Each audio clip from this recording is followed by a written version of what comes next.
We tend to believe that what we see on screen is final, that the film that made it to the theater is the film the creators intended. But what if that's just the version that survived the studio's scissors? In the world of action cinema, where every explosion and chase is timed to the second, control is everything. Control over tone, over runtime, over who lives, who dies, and how bloody it gets. But sometimes that control slips. Sometimes what's buried doesn't stay buried. Across decades of high-octane filmmaking, a quiet rebellion has simmered beneath the surface. Editors who refused to delete entire character arcs, directors who kept VHS copies of their original cuts, unsung assistants who made late-night copies of workprints before final approval, and somewhere, in someone's garage or deep in an FTP folder, the version that was never supposed to exist still breathes. Some of these rogue cuts are rough, grainy, incomplete, missing final sound mixes, but they contain moments the official version dared not include. Scenes too brutal, endings too bleak, or truths too inconvenient for studio politics. In some cases, these smuggled versions became underground legends. In others, they vanished, seen only by a handful of insiders before being swallowed by time. So what happens when the story we thought we knew isn't the real one at all? Let's step behind the locked doors of the editing suites, past the final cut stamps, and into the shadows where cinematic mutiny took place. These are 15 action films that were never meant to escape the room but somehow did. Fact shown. Prayer of the Roller Boys, 1990. It wasn't the kind of movie anyone expected to become a cult relic. Prayer of the Roller Boys arrived in the early 90s, riding a wave of dystopian teen cinema and inline skates. But beneath its slick sci-fi exterior was a darker, more brutal film, one that almost no one got to see. The studio wanted a PG-13 action film with youth appeal, but the original workprint, leaked to select reviewers and insiders via a rare VHS screener, told a grittier story. Scenes of drug addiction were more raw, dialogue was harsher. Even the violence had an edge that didn't survive into the final cut. Director Rick King reportedly clashed with producers over the tone, arguing that the story wasn't about futuristic fashion, but about youth radicalization and systemic decay. According to insiders, the studio chopped nearly 10 minutes from the original runtime, softening or outright removing key plot points. Yet somehow, that early screener lived on. Passed hand to hand in fan circles, it became an underground object of fascination. The color was off, the sound mix incomplete, but it was something real, a glimpse into a version the studio had tried to overwrite. What's more haunting, that the original vision still exists, or that most people never knew it was missing. The fact #2. Catch the Heat, 1987. On the surface, Catch the Heat is a quirky blend of martial arts and undercover intrigue. But for those who stumbled across the rare silent version circulating among VHS collectors, the movie tells a very different story. One stripped of the studio's glossy pop soundtrack and forced levity. Originally intended as a tense action thriller with noir influences, the director's version had minimal music. The pacing was slower. Dialogue lingered. There was room for discomfort. But when it came time to sell the film internationally, distributors added layers of upbeat synth and replaced several scenes with more marketable inserts. The original cut without those commercial patches was quietly retained by a post-production assistant who objected to the final changes. For years, it was assumed lost. Then a copy surfaced. Mono audio, timecode burns, and missing credits. Yet fans noticed how much tighter the character work felt, how the action hit harder without the distraction of forced humor. The studio's version wanted to entertain. The original wanted to unsettle, and it nearly disappeared without a trace. Was it saved or simply leaked by someone who couldn't bear to watch it die? Fact #3. Snake Eater 3, His Law, 1992. By the time Snake Eater 3 rolled around, the franchise had become a punchline, low-budget vigilante fare with a muscle-bound lead and a straight-to-video destiny. But few know that the third film originally had a much darker, meaner tone, one that vanished before release. According to crew members, the initial cut featured extended torture sequences, morally ambiguous kills, and a subplot involving military corruption that bordered on whistleblowing. Test audiences reportedly reacted with shock and producers panicked. The result? An aggressive re-edit that cut nearly 15 minutes, toned down the violence, and restructured the ending entirely. But here's the twist. The original workprint didn't vanish. It was stored deliberately by the editor, who believed the studio had neutered something real. Years later, a near-complete version emerged among collectors. It wasn't pretty grainy tape, harsh cuts, but its atmosphere was unmistakable. This wasn't camp. It was rage. How does a franchise built on brawn become a casualty of its own intensity?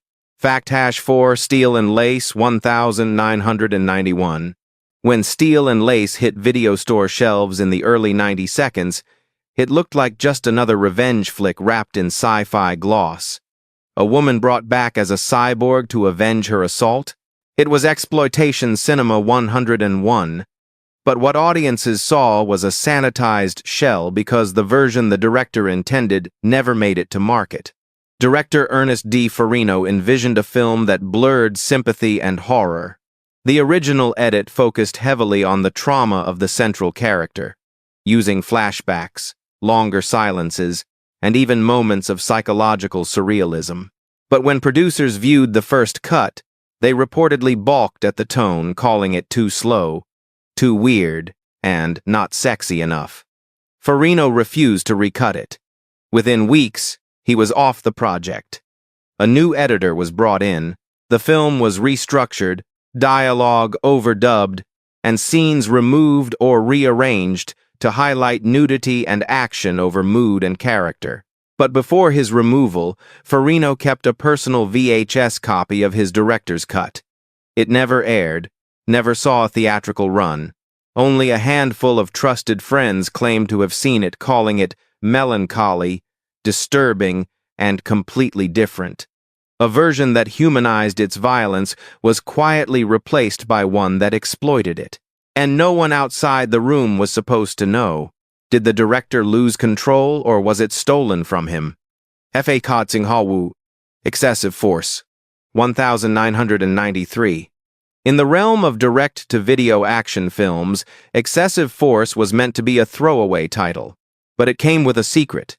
A second cut, made by the director himself, distributed quietly after he lost creative control.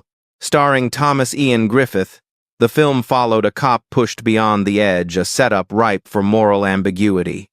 The director, John Hess, leaned into that darkness. His original cut was slower, more atmospheric, and featured an ending where the lead character doesn't get redemption, but punishment. Test screenings were brutal. Studio execs demanded cuts. Reduce the blood, shorten the monologues, reframe the violence as justified. Hess complied on paper. But on his own time, he spliced together his preferred version and began sharing it privately, sending unlabeled VHS copies to peers in the indie circuit. That director's cut gained mythical status. Fans who found it noted a different soundtrack, a restructured Act 2, and a final shot that lingered a little too long. It wasn't just a better version, it was a different film. One made in secret, one the studio never authorized. What happens when the creator goes rogue, and audiences prefer the betrayal? #6, The Glimmer Man, 1996. On its surface, The Glimmer Man is just another Steven Seagal film buddy cop action, mystical overtones, and a few bone-crunching takedowns. But hidden behind the released version lies a ghost, an alternate cut that painted a far more brutal psychological story, only to be buried under studio demands. Originally, the film delved deeper into Seagal's character, a former CIA operative haunted by war crimes. Scenes hinted at PTSD, moral collapse, and even suggested that the killings weren't always justified. Director John Gray reportedly filmed a bleak version, complete with flashbacks and a finale where justice wasn't cleanly served. But Warner Brothers panicked. The dark cut didn't fit Seagal's box office persona. Action scenes were trimmed, subplots dropped, and a lighter, buddy cop dynamic was edited in to match the studio's marketing. And yet, parts of the original version survived. A leaked workprint never officially confirmed contained extended scenes of violence and alternate dialogue that reframed entire relationships. It circulated quietly among collectors, hinting at a version of The Glimmer Man that was less about action and more about consequences. Was the final cut what audiences wanted, or what the studio needed to protect? FACT cheer. American Samurai Chungubeku Shibi. At first glance, American Samurai was just another post-blood sport martial arts clone blood, sweat, and slow-motion sword fights. But buried behind its straightforward revenge narrative was a lost version far more violent and uncompromising, one that slipped out through an international backdoor. The film was produced with two versions in mind, one for American audiences, the other for overseas markets. The U.S. cut was slashed for violence, toned down in language, and reshaped to hit a safer rating. But the international cut, particularly the one aired on certain Japanese cable networks, featured longer fight scenes, more graphic deaths, and a subplot involving human trafficking that was removed entirely for domestic release. The curious part? The uncut version wasn't just longer, it made more sense. Motivations were clearer. Character arcs had weight, and the brutality, though uncomfortable, served a thematic purpose. A rogue technician reportedly archived both versions and distributed the uncut one under the radar to martial arts collectors. To this day, some fans only discovered American Samurai's full narrative by watching grainy NTSC tapes with burned-in subtitles.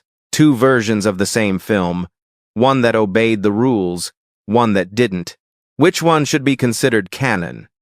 FACT 9号吧 No Contest 1995. On paper, No Contest was a die-hard clone with a beauty pageant twist, a former Miss Universe fending off terrorists. But under the camp was a cut of the film that took itself seriously, maybe too seriously for the producer's taste. Directed by Paul Lynch, the original edit leaned into the psychological breakdown of the hostages, the sociopathy of the villains, and the deeply flawed backstory of the protagonist. Several scenes were reportedly shot in near silence, building dread rather than tension. But test audiences expecting a slick action comedy were confused, and the studio ordered extensive re-edits. That's when things got weird. A rough cut of the original version, unscored, unfinished, raw, was accidentally leaked through a post-production lab transfer. Instead of recalling it, someone quietly let it spread. That unfun version gained traction in late-night VHS circles. Viewers who saw it described a completely different film, one where trauma wasn't brushed off, where gunshots echoed, and where even the win felt hollow. What if the parody wasn't a joke, but a buried scream? FACT 9号 I come in peace a. KA Dark Angel 1990. Dolph Lundgren's cult sci-fi actioner I Come in Peace is beloved for its absurdity, alien drug dealers, exploding discs, and deadpan one-liners. But the film we know almost wasn't the film that got made. The original title, Dark Angel, came with a darker, slower, more ominous tone. According to crew interviews, the first cut played more like a techno-noir thriller than a sci-fi shootout. The alien wasn't campy, but terrifying, its motives ambiguous, its actions more predatory than cartoonish. When the studio saw the footage, they panicked. They wanted Predator-style mayhem, not atmospheric dread. The result was a hasty recut, a changed title, and a rebranding that turned mood into spectacle. But somewhere along the chain, a reel of the Dark Angel cut was never returned. Rumors say a colorist in the editing bay kept a copy for reference and quietly dubbed it for himself. That version was reportedly screened once at a private genre convention in Germany before disappearing again. Did we trade horror for popcorn without ever being asked? FAC Ding Jinghao Yiling Deadly Prey 1987. Deadly Prey is the kind of film most people discover by accident: over-the-top action, absurd one-liners, and a hero who fights in denim shorts. But beneath its cult B-movie charm lies an even stranger story. A version that was never supposed to be seen, yet somehow slipped into circulation. According to insiders, the original cut of Deadly Prey was darker, slower, and borderline nihilistic. The violence wasn't played for shock, it was relentless. Scenes of torture, extended cat-and-mouse chases, and a subplot about military experiments were all part of a rough early edit. But distributor concerns about tone and marketability led to severe cuts and a total reframing of the protagonist. What's remarkable is how the darker cut didn't vanish. A dub from the editing suite, complete with visible time codes and unfinished sound, was borrowed by a junior editor for portfolio purposes. That tape was later copied and passed along by accident, eventually surfacing at a bootleg convention in early 2000s Los Angeles. Fans who've seen both versions describe them as night and day. One plays like absurdist pulp, the other feels like war trauma disguised as exploitation. So which was the joke and which was the cry for help? Fa Sak Jinghao Yi. Silent Trigger 1996. Dolph Lundgren stars as a sniper caught in a web of corruption in Silent Trigger, a film that often gets overlooked in the crowded action landscape of the mid-90s. But the movie has a double life. One version that made it to video shelves, and one that disappeared into rumor. Almost. The official release is disjointed, riddled with flashbacks and a confusing timeline. That's because the studio re-edited the film heavily after test screenings panned its non-linear structure and ambiguous ending. The original version, directed by Russell Mulcahy, reportedly used a fractured timeline to mirror the protagonist's psychological collapse, with entire sequences told out of order. After the re-edit, Mulcahy distanced himself from the release, but not before securing a rough cut on digital Betacam for archival purposes. A copy of that version eventually leaked when an ex-employee of the Post House digitized old tapes and uploaded fragments online. The response? Fans found the film far more coherent, less chaotic, more suspenseful, and thematically richer. The action was the same, but the context changed everything. Was the studio afraid of audiences, or afraid of the truth? Fact Jinghao ER Future Kick 1991. With Don, the Dragon Wilson as a cybernetic bounty hunter, Future Kick was designed to cash in on the post-RoboCop market. But the version most people saw was a haphazard patchwork, filled with abrupt transitions and plot holes big enough to drive a cyborg through. Turns out, that wasn't the original plan. Director Damien Klaus shot a version that played more like a dystopian noir, emphasizing urban decay, exploitation, and class warfare. The violence was more intimate, the pacing more methodical. But the distributor demanded a faster, bloodier version, and what they got was a re-edited mess cobbled together from action inserts and rescored scenes. The original cut was presumed lost until a 3/4-inch broadcast tape appeared in a defunct video store liquidation sale, labeled F. Kick. Work V1. It was bought in a lot of random tapes by a collector who realized he'd stumbled onto something rare. Viewers who compared the two found deleted character arcs, entirely new voiceover sections, and an ending that reframed the film's core question: what makes someone human? If the real version wasn't destroyed, was the fake one ever real at all? Fact Shipsam, Laser Mission Chungubek Parsipku. Laser Mission is remembered, if at all, as a chaotic patchwork of Cold War cliches, made notable only by the presence of a young Brandon Lee. But what if the film we know wasn't even the one he signed on to make?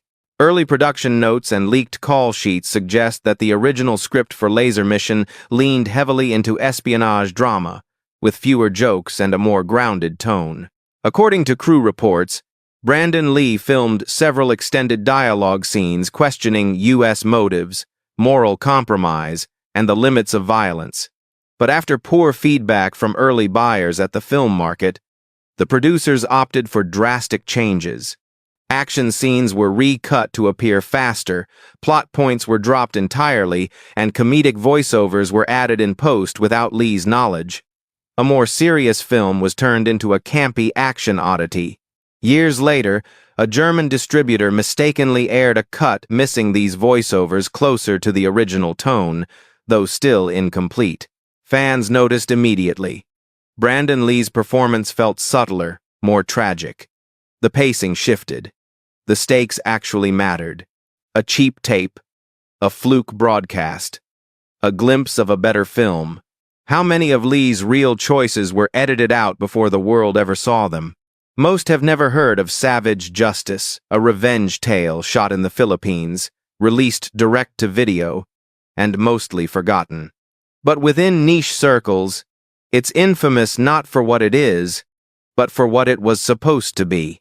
The director, Joey Romero, reportedly shot two versions, one intended for Asian distribution and one for American markets.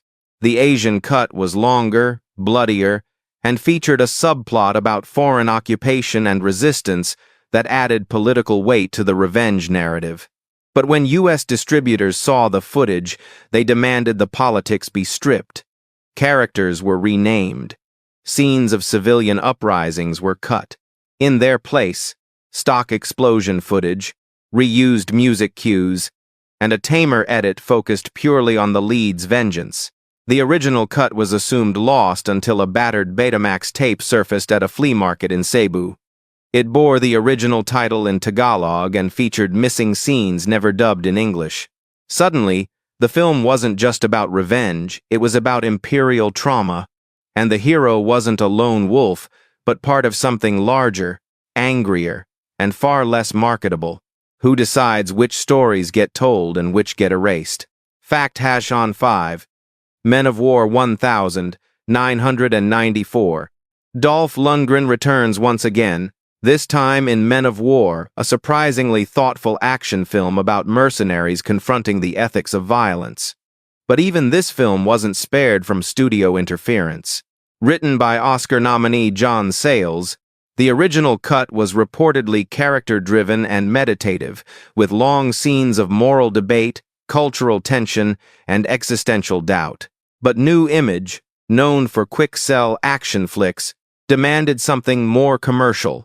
Several scenes were cut.